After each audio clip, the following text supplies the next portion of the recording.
c'est un crime contre l'histoire de notre pays qui nous fait célébrer le 50e anniversaire de notre indépendance devant les circonstances actuelles, avec la présidente actuelle toujours en poste aujourd'hui.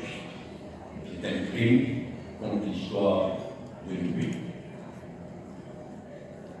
Deuxième remarque, c'est que tout ça il montre aussi, c'est que Pardon Jagna pas fini du tout, et alors pas du tout à la hauteur de sa responsabilité en tant que Premier ministre. Et pour couronner le tout, donc, hier, il fait une déclaration. Le Premier ministre, dans un moment solennel, sa 50e anniversaire de l'indépendance. Il fini faire une déclaration, c'est un manque de respect vis-à-vis de la presse aussi. Il fini faire une déclaration, disparaître, sauver, tuer.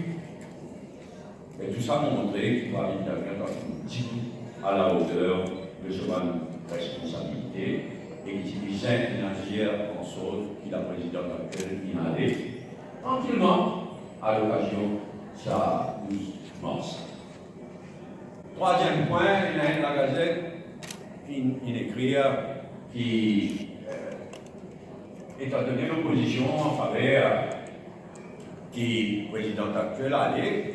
Donc, si bizarrement la Constitution, au lieu de ce qui déjà, il y a dans la Constitution pour faire la présidente de la République aller, si bizarrement la Constitution, étant donné qui est l'opposition, si la Constitution est un jeu d'enfant, non, on n'a pas dit ça, c'est ce qu'on dit à France. En moins la Constitution d'un pays, il jamais un jeu d'enfant. Jamais.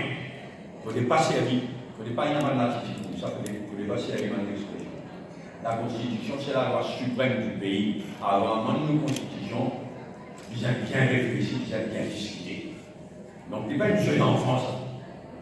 Pas fait de consulter nous, et nous pas pour dire oui à la légère, à un amendement, n'importe quel amendement de nos constitutions. La Constitution déjà prévoit qui les a fait, si les a fait à une présidente de la République aller.